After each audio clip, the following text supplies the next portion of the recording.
Outsiders यहाँ पे तलंगागिरी करते हैं, यहाँ पे आके वन व्हीलिंग होना शुरू हो गई है। हालात के जबर ने हमको और मलक साहब को एक कश्ती का सवार कर दिया। नैब के नोटिस आने के बाद लोगों में एक खुशी की लहर दौड़ी और लोगों ने एक सुकून का सांस लिया है। चोरी हो जाए तो उसके बाद फिर लोगों को उनके रहम करम पे छोड़ दिया जाता है।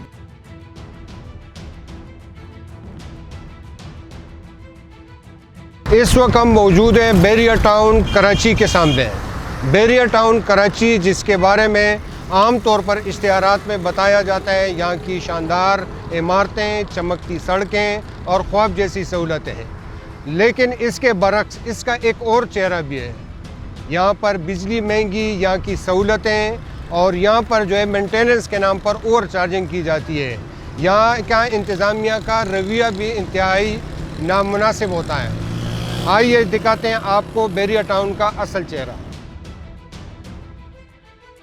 बैरियर टाउन में इस वक्त जो ओवरऑल सूरत हाल है, जो मुख्तलिफ अफवाहें गर्दिश कर रही है, उसकी वजह से बैरियर टाउन की प्रॉपर्टी पर भी जो है उसका बड़ा मनफी असर पड़ रहा है। हमारे साथ मौजूद है फैसल शेरवानी। फैसल शेरवानी पिछले कई दिहाइयों से रियल स्टेट, ख़ास तौर पर बैरियर टाउन से मुंसलिक है। हम उनसे मालूम करते हैं कि इस वक्त जो प्रॉपर्टी है उसके रेट जो है वो कितने मुतासर, कितने कम हो रहे हैं, क्या ख़रीदार मिल रहे हैं, नहीं मिल रहे हैं। फैसल भाई बहुत शुक्रिया। सबसे पहले बताएं अपना कितने अरसे से आप बैरियर टाउन के साथ जो है जुड़े हुए हैं? अल्हम्दुलिल्लाह मुझे जो है 2004 से मैं बैरियर टाउन, जब फिर इस्लामाबाद आया था। खैर बैरियर टाउन तो कराची अभी 2014 में आया, जब से मैं मुंसलिक हूँ और बैरियर टाउन के बड़े नशब अफराज अपनी ज़िंदगी में देखें।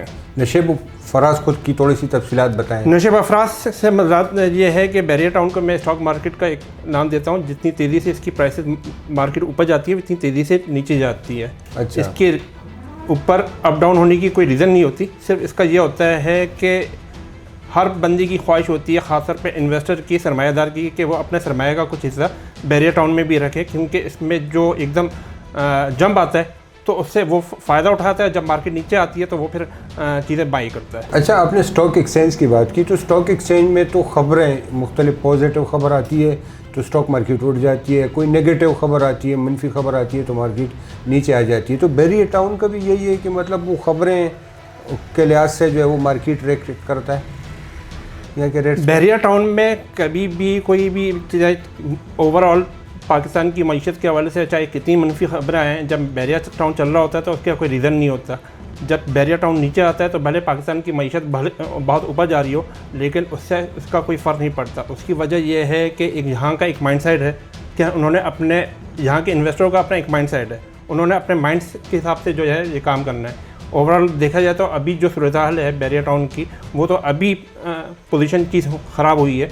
वो इस वजह से ख़राब हुई है कि मलिक साहब का जो है वो कुछ इदारों के साथ या स्टेट के साथ, गवर्नमेंट के साथ जो है वो एक तनाव शुरू हो गया, तो उसकी वजह से ओवर मार्केट डाउन हुई है। लेकिन इतनी डाउन नहीं हुई इन खबरों के बाद जितनी लोग एक्सपेक्ट कर रहे थे। अच्छा। और ख़ास तौर पे जो कल एक नैब ने नोटिस जारी कर दिया है कि हमारा जो है वो यहाँ के रिहायशियों से, यहाँ पे कारोबार करने वालों से कोई मामला नहीं है। जो हमारा मामला है वो मैनेजमेंट के साथ है। जो उनके चीज़ें हैं, जो उनके केसेस हैं, हम उसको देख रहे हैं। यहाँ पे काम करने वालों का, यहाँ के रिहायशियों का, नैब की जितनी भी एक्टिविटी है उससे कोई ताल्लुक़ नहीं है। तो उसकी वजह से जो एक हरासमेंट पहली हुई थी, पहले उस नैब के नोटिस आने के बाद लोगों में एक खुशी की लहर दौड़ी और लोगों ने एक सुकून का सांस लिया है। जो ये समझ रहे थे कि शायद यहाँ के जो है रिहायशी भी मुतासर हो सकते हैं, कारोबार करने वाले लोग भी मुतासर हो सकते हैं, लेकिन उस खबर के बाद जो है वो एक पॉजिटिव साइन आ गया मार्केट में। अच्छा, रेट गिरने का जहाँ तक ताल्लुक़ है, तो अगर मार्केट में ख़रीदार हो तो उसके बाद ये तयन होता है कि मार्केट गिर रही है और कितनी गिर रही है। तो इस वक्त मुझे आपसे ये पूछना है कि क्या ख़रीदार है मार्केट में? देखें, मार्केट जो रियल एस्टेट मार्केट जो चलती है वो दो चीज़ों से चलती है। एक इन्वेस्टर होता है और एक हकीकी ख़रीदार होता है। इन सारे सिनेरियो के बाद जो है वो जितना भी इन्वेस्टर था वो तो आउट हो गया है, लेकिन बैरियर टाउन की एक अपनी जिसे कहते हैं ना लिविंग स्टाइल, और जो यहाँ की डेवलपमेंट है, जो यहाँ का इंफ्रास्ट्रक्चर है, वो अब इन्वेस्टर से ज़्यादा एंड यूज़र आ रहा है। और एंड यूज़र आने की वजह से आप देख रहे हैं बैरियर टाउन में डे बाई डे आबादी में इजाफा हो रहा है। प्राइसेस कम हुई हैं, लेकिन एंड यूज़र आने की वजह से काम रुक नहीं रहा है। आज भी माशाल्लाह से हमारी टीम जो है वो ट्रांसफ़र के लिए गई है, कल भी ट्रांसफ़र हो रहे थे। जहाँ पे अभी आपको प्लॉट्स की अवेलेबिलिटी भी चीज़ें डिमांड बहुत मिल रही हैं मार्केट में, रेंटल बहुत बढ़ गया है। अब आजकल जो है रेंट कुछ नहीं मिल रहा है, उसकी वजह ये है कि जो कराची का इंफ्रास्ट्रक्चर का जो माहौल है और जो इंफ्रास्ट्रक्चर जो तबाह बर्बाद होते जा रहा है, लोग ऑल्टरनेट जो है वो बहरिया को ही समझते हैं और बहरिया में रहना पसंद करते हैं। अच्छा, नेब की आपकी जिस नोटिस की बात कर रहे हैं उस नोटिस में कहा गया है कि कुछ लोग, कुछ अनासर इस सूरत हाल का फ़ायदा उठाकर मुख्तलिफ प्रोपेगेंडा कर रहे हैं और उस प्रोपेगेंडे का मकसद ये है कि लोगों को मायूसी फैलाकर और उनसे उनकी प्रॉपर्टी सस्ते दामों ख़रीदी जाए। आपके पास क्या इत्तलात हैं? क्या वाकई इस तरह के कुछ अनासर कर रहे हैं, माहौल बना रहे हैं? देखें, मैं सिर्फ एजेंट्स की बात नहीं करूंगा, एक ओवरऑल यहाँ पे तो एक माइंडसेट बन जाता है कि अगर कोई मर रहा होता है तो उसके मरते हुए इसकी जो है ना जमा पूंजी हथियाने की कोशिश करते हैं। मैं आपको एक मिसाल दूँ कि जब बहरिया टाउन कराची का जब वो वाक़या हुआ था, आज से कुछ साल पहले गेट जलाया गया था, तो लोग समझ रहे थे कि बहरिया टाउन मर गया, बहरिया टाउन तो वो बर्बाद हो गया। और वक्त जो है मेरे पास भी बहुत सारे लोगों के फ़ोन आए कि यार अब जो मार्जिनेबल चीज़ हो या वारे की चीज़ हो वो हमें दो। तो जिस पे मैंने उन लोगों को कहा कि किसी का घर जला, किसी ने हाथ तापे, वो चीज़ नहीं होती। और उसके बाद ही बहरिया टाउन की मार्केट में एकदम बूम आया था और लोगों ने एक चीज़ समझ ली थी कि ये जो चीज़ है वो उससे लोग फ़ायदा उठाएंगे, लेकिन जो ऑनर्स है वो इस चीज़ को समझते थे, तो उसकी वजह से ऑनर्स ने कोई घबराहट पैदा नहीं हुई और इस मार्केट में भी जो है वो कोई घबराहट नहीं हुई है, इस वजह से कि लोगों को पता है कि आज हालात बुरे हैं तो कल इंशाल्लाह हालात बेहतर हो जाएंगे। तो लोगों की जो होल्डिंग पावर है बहरिया टाउन में वो बहुत स्ट्रॉन्ग होल्डिंग पावर है और जो मनफी खबरें फैला के लोगों को डरा के रेट नीचे आ जाएंगे, हम उससे फ़ायदा उठा लेंगे, वो इस तरह की कोई चीज़ कामयाब नहीं हो सके। बहरिया टाउन की जो मौजूदा इंतज़ामिया है, इस हवाले से मुख्तलिफ यहाँ के रिहायशू की तरफ से शिकायत मिलती रही है। यहाँ हमारे साथ मौजूद है मेजर रिटायर शफकत साहब, इनसे पूछते हैं, इन्होंने मौजूदा इंतज़ामिया के ख़िलाफ़ बड़ी कैंपेन चलाई थी। मेजर साहब, क्या इसका बैकग्राउंड बताएँ, आपने यहाँ किस किस्म की शिकायत की? सबसे पहले अस्सलाम वालेकुम सामीन को, नाज़रीन को। मैं इनफैक्ट एक रिहायशी हूँ बहरिया टाउन कराची का, और यहाँ पर रहते हुए हमने बहुत अच्छा माहौल देखा, बहुत खुशहाली देखी, बहुत नज़्म व ज़ब्त देखा, लोगों के अंदर प्यार मोहब्बत देखा, इधर की आबो हवा, इधर का रहन सहन बहुत अच्छा था। इसलिए मैं कैंटोनमेंट लाइफ छोड़कर बहरिया टाउन को प्रेफर किया। यहाँ पर आकर हमने अपनी रिहाइश ली और रहना शुरू किया। तो वक्त के साथ लोग मिलने शुरू हुए, तो लोगों के मसाइल नज़र से गुज़रना शुरू हुए। तो लोगों ने कहा कि सर आप कुछ इस हवाले से कुछ हमारा साथ दें, कुछ इस हवाले से थोड़ी सी परेशानियाँ बढ़ती चली जा रही हैं। तो उसको फिर मैंने बारीकी से देखना शुरू किया। तो मुझे लगा कि जैसे लोग जो है ना सप्रेस हैं, जो आ गए हैं वो अफसरदा हैं कि हम कराची की सारी अपनी जायदादें बेचकर यहाँ के घर ले लिए और यहाँ पर आके परेशानियाँ अपने गले ले ली। तो ज़ाहिरी चमक दमक तो बहुत है बहरिया टाउन में, और सफाई सुथराई मैनेजमेंट का कुछ निज़ाम नज़र आता है।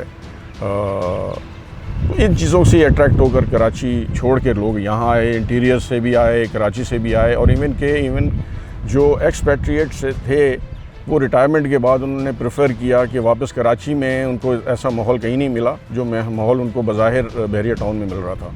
तो वो आगे इधर शरीफ लोग, बूढ़े, रिटायर्ड, अपनी साफ़ सुथरी ज़िंदगी गुजारने के लिए वो परेशानियों में घिर गए।